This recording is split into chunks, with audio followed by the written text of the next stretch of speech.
Today we're getting into the latest Tesla news, including Tesla's new cheaper Model Y, price increases on the way soon, even though Teslas are the cheapest to maintain, and more, so let's get into it. First up today, Tesla has once again topped the list of cheapest car brands to own and maintain. While many seem to have the idea that Teslas are far more expensive than competitors or expensive to operate, many studies clearly show the opposite, especially when you're at cars that are a little above the cheapest used prices. This new graphic comes from Visual Capitalists, and it's based on owner-reported data from Consumer Reports' 2024 automotive survey. As we can see, Tesla is in the top spot with an estimated total 10-year maintenance and repair cost of $5,020. As a result, this beats out every other brand, but the notable follow-ups for them are Lincoln, Buick, Toyota, Hyundai, Nissan, Ford, Mazda, Chevrolet, and then Honda. I think Honda is one that many would have expected to be right at the top, but it's actually not. All the way at the bottom, we can see companies like Land Rover, Porsche, Mercedes, Audi, Volvo, and BMW. So this is for total 10-year ownership cost, but the first 5 is actually usually less in most cases, and definitely is less for Tesla. For the first 5 years on average, it only costs people about $730 to own a Tesla. So overall, this chart is very interesting to see because Tesla is oftentimes seen as a competitor to the brands that are in the worst slots there, especially when it comes to price up front. But when you look at overall cost to maintain and own your car, Tesla beats out everyone else. One thing that I will note, however, is that the Model 3 and Y have not actually been out for 10 years. So this data actually can't include real-world cost to own and maintain those cars over 10 years, and this likely includes a lot of Model S's and X's in there, because those are the only cars that have been out for 10 years at this point. So I wouldn't be surprised if that 10-year overall cost actually ends up being a little bit cheaper once we really get there. For the Model Y, we won't actually get there until 2030, and the Model 3 will happen a little bit earlier than that. This study comes at the same time that Tesla was just named the UK's best-rated car brand for 2025. They were named this by Honest John's Satisfaction Index, and overall they saw a rating of 89.41%, which outperformed brands like Lexus and Porsche. Tesla ranked second in reliability with a score of 95.29%. Already that's a really great score, but then they were beat a little bit by Lexus at 97.01%. The Tesla Model 3 was one of the most reliable vehicles in the UK, securing a reliability score of 94.58% and ranking 9th among the top 20 most reliable cars overall. Some things that help Tesla's score here as well are improved service availability and overall driving experience, which is leading to growing customer loyalty in the UK. Other things that helped Tesla were their great over-the-air updates and driver assistance features like autopilot and the full self-driving beta. Although the FSD beta is not actually available in the UK right now, so they're mainly just talking about the available autopilot features there. In any case, while the perception of Tesla as a whole has shifted a little bit, nothing has changed in terms of cost and reliability. They're still topping the list of many different studies from third-party agencies, so overall these will be Tesla's long-term strengths. Next up today, the big news in the automotive world right now, at least in the United States, has to do with the new tariffs that the Trump administration is imposing on vehicles coming into the United States. This will be a 25% tariff on all vehicles that are not built in the US but are being sold here, and it will go into place on April 3rd. This is an increase from a 2.5% tariff previously. About half of cars sold in the US in 2024 were imported, so this is going to impact a lot of companies here. For GM specifically, they import about 46% of their cars, and then Ford imports about 21% of them. But Tesla, on the other hand, doesn't actually import any cars that they sell in the United States. They make all cars that are sold in the United States at their Fremont and Texas factories, so that is why a lot of people think that this will be especially useful for Tesla, or something that will leave them unharmed. However, that's not exactly the case. We'll get into that detail in a second, but some people are saying that this could increase the cost of cars quite a bit in the United States. Quote, if the taxes are fully passed on to consumers, the average auto price on an imported vehicle could jump by $12,500. That's a very big impact there, and that's for cars that would fully be impacted by a 25% tariff, meaning the company would eat that cost in order to bring that car into the United States, and then they'd probably pass that on to the consumer in order to realize some revenue there. In any case, the reason this still affects Tesla is because while they are very localized, they are not 100% localized. Quote, the 25% tariffs will also apply to major automotive parts imports, engines and engine parts, transmissions and powertrain parts, and electrical components. Parts duties may start a month later, though, around May 3rd, so it will be a little bit of a month gap between vehicle imports that are getting tariffed and then parts that are getting tariffed. The overall fear here is that, quote, this could lead to steeper sticker prices, weakening demand, and slowing sales. It will be very interesting to see how big of an effect this will have on companies, because nobody can really shift their production this quickly. In any case, many have assumed that Tesla would be not very affected by this, and Tesla owner Silicon Valley tweeted, "Trump imposes 25% tariff on all cars not made in the United States. Tesla could benefit the most from this." However, in response to this, Elon Musk said, "To be clear, this will affect the price of parts in Tesla cars that come from other countries. The cost impact is not trivial." Another analysis of this came from Sawyer Merritt, who detailed this tariff and then said that 40% of all new cars sold in the US are imported, so this tariff is a big deal. And then he breaks down that Tesla has 100% of their cars made in the US that are sold here. Ford is 77% US, 21% Canada and Mexico, 2% other. Stellantis is 57% US, 39% Canada and Mexico, 4% other. Nissan is 52% US, GM 52% US, Toyota 48% US, Kia 33% US, and Volkswagen 21% US. So it really seems like Volkswagen will be affected the most here, and then it really just increases up that list. He posted this along with a great graphic that shows where cars sold in America are made. Two different Tesla executives responded to this post, and first was Lars Moravy, who is in charge of manufacturing at Tesla. He said, quote, "This is true in all major markets. Tesla has for a long time tried to build the car where it will be sold. Hard to be true always, but also can't accept not trying. It just makes sense from an environmental standpoint. Thanks, Sawyer Merritt, for pointing out facts." There he's pointing out that over at Giga Shanghai, the majority of that factory sources its parts from around the immediate area, and the majority of the United States factories do the same, and same with Berlin. However, in response to this, again, Elon Musk said, "Important to note that Tesla is not unscathed here. The tariff impact on Tesla is still significant." So he's pointing out the fact that Tesla will still definitely be affected by these tariffs, and they aren't something that necessarily favor Tesla, but it does seem like it may affect them the least, especially when you look through a full list of the electric vehicles that are made in the United States versus other companies. Before we go any further, I want to mention a product that just could save you in a pinch, the modern spare. All Tesla vehicles are great, but they don't include a spare tire. In part, this is due to efficiency, to not have extra weight that you're lugging around all the time, and because tires are getting much better, to the point where you don't often need to actually have your tire replaced with a spare. However, things do happen, and roadside assistance is Tesla's own solution for this problem. But in some situations, you want to have a spare tire that's compatible with your car, and the modern spare is just that. These are designed specifically for Tesla's vehicles, and especially the Model 3 and Y. They are compact and easy to store in your car, and they provide peace of mind for longer trips. For myself, I don't usually keep this in my car, but then I'll throw it in there when I'm taking a longer journey and journeying to somewhere where I think roadside assistance may not be available or may take a very long time.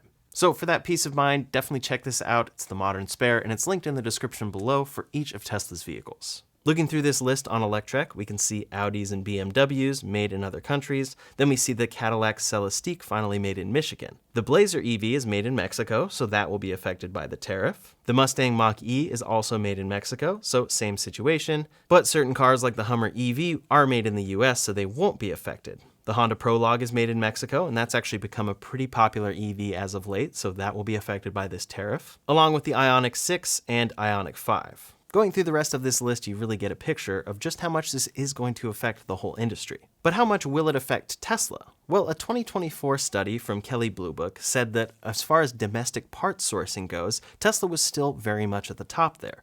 For the Model 3 Performance, they put it at 87.5% of its parts sourced domestically. For the Model Y in two different trims, it's at 85%. Then the Cybertruck is 82.5%, and Model S and X are 80%.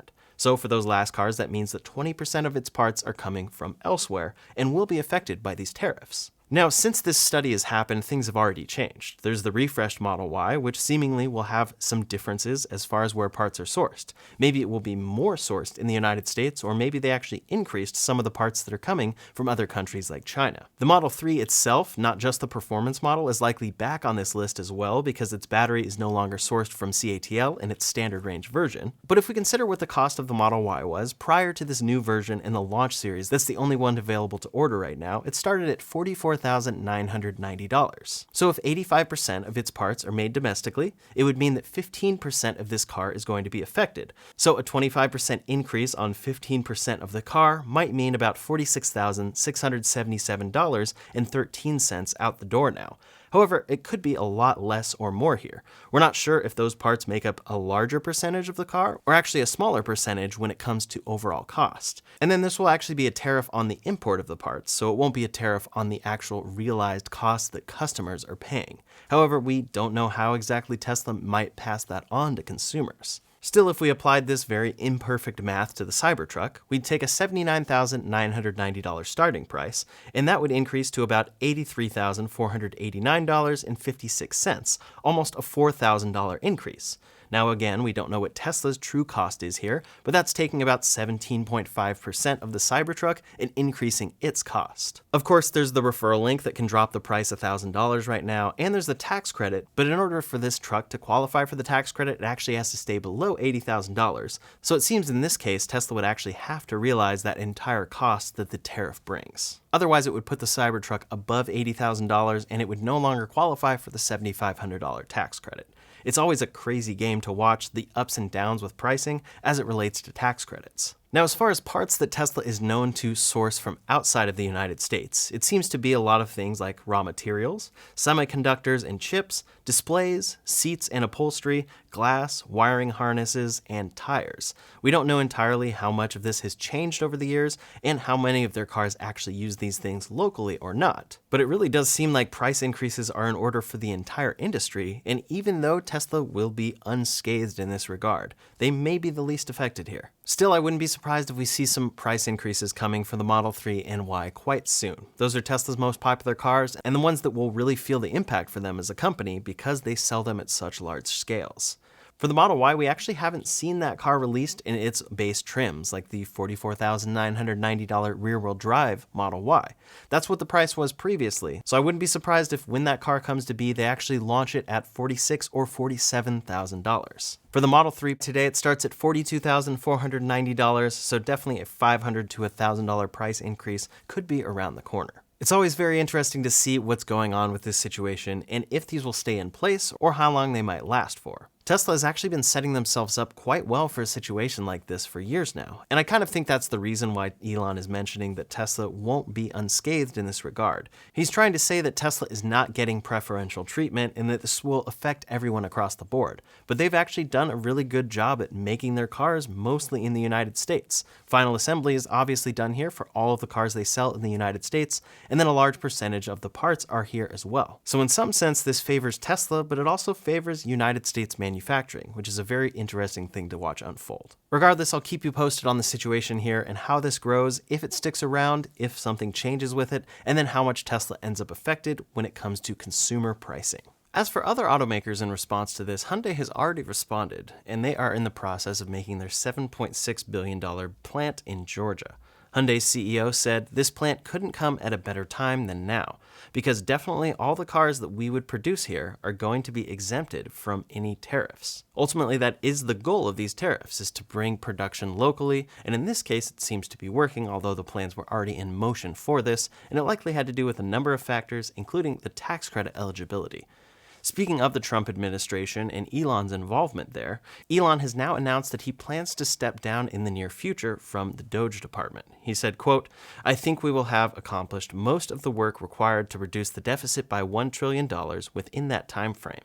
This time frame he's talking about is 130 days, and that would mean he would be done in about May. For a lot of people, including Tesla investors who haven't seen Elon as focused over at Tesla, this will be exciting news, so we'll see how this shapes up. Next up today, Tesla is in the process of changing over to the new refreshed Model Y, and production of the non-launch series has officially begun in both Fremont and Texas. A few days ago, we saw first images of these cars coming out of Texas, and they're side by side with cars with the launch badge, and then cars without.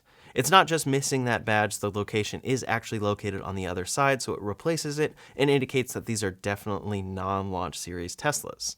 Now we have a similar image coming out of Fremont, and it's the same situation where the dual motor badge is showing up on the right side there, indicating that this is not a launch series car.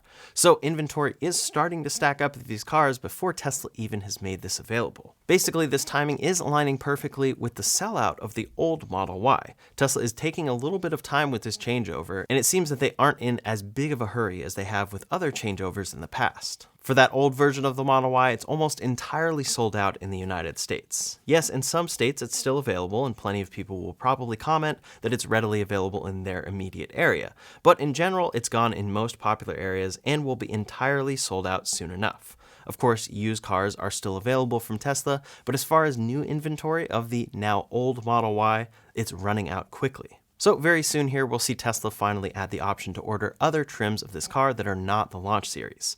I'm excited to see those come to be because the white interior in particular has been sold out on the launch series, and I think a lot of people really like the white interior on Tesla's vehicles, and especially the new refreshed Model Y.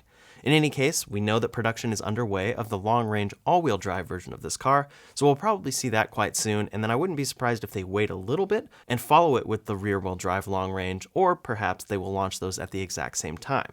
Then rumors are saying later this year we'll see the new Performance model launched, and it will bring a few different changes, just like they did with the Performance Model 3, and then possibly cheaper trims of this car. Those will potentially be what Tesla has referred to as more affordable vehicles arriving in the first half of 2025, although it seems like those are supposed to be a little bit newer than just a refreshed Model Y in a different configuration. However, at the same time, we have seen Tesla introduce a very specific, cheaper Model Y. This is the Model Y rear-wheel drive 110. It's a special Model Y that's about $3,000 cheaper, but it's custom made for Singapore. It has 110 kilowatts of power, which is what that name is referring to, instead of 255, so that brings it down to a 9.6 second 0 to 100 kilometers per hour. The reason they have done this is that this now qualifies this car for a Category A certificate of entitlement instead of Category B in Singapore. In Singapore, a certificate of entitlement is what allows you to actually purchase a car. And in Singapore dollars, it's about $94,502, which translates to about 70,000 US dollars. However, Category B is 116,890 Singapore dollars, or about 87,000 US dollars. So it's quite a bit cheaper if you can get a car that's a Category A vehicle, and Tesla is now introducing a version of the Model Y that fits that category. This certificate of entitlement allows you to have the car for 10 years, so you have to think about that cost over the course of 10 years, as well as the car itself and any other reduced cost as a result. So this car is about 3,026 Singapore dollars cheaper, but the cost difference between certificates is $22,388. This also lowers your road tax, which saves you $1,912 per year. So the savings really do add up over the course of 10 years. You could find yourself saving up to 44,534 Singapore dollars, or about 33,178 US dollars over the course of 10 years of owning this vehicle. Overall, this is a really great example of just how flexible these vehicles can be. On Tesla's side of things, it seems like they are just software limiting this car, but it's the same exact car that actually includes that motor. You just don't have access to it. As a result, it's widely available to many more people because it's brought down the cost to consumers, but it doesn't actually impact Tesla all that much. Tesla's just offering this car for a couple thousand Singapore dollars cheaper, but then it's that much cheaper for the customer at the end. In the past, Tesla has done strategies like this where they software lock vehicles to introduce a standard range version to get it to qualify for a tax credit or something else, and then sometimes they're able to offer a software upgrade on the back end for customers to then unlock that feature. I'm not sure if they'll be able to do that in this case, or if that would then require a Category B certificate of entitlement, but it shows how flexible Tesla can be with their vehicles, and I'm curious what they may do in the United States in a similar regard. Maybe this version of this car will only come to the Singapore market, because it does seem very specific for that certificate of entitlement, but it shows the kind of things that they can do to make their cars more affordable without much impact to them in their assembly line. In any case, hopefully soon enough we should see new, more affordable Teslas coming, and rumors have said the first half of the year or possibly into 2026. Either way, I'll be sure to keep you posted on the latest rumors there. That's all the latest Tesla news for today, so in the meantime, if you want to see my full breakdown and review of the Model Y launch series, you can check out that video linked up here or in the description below. Thanks so much for watching, and I'll see you on the next one.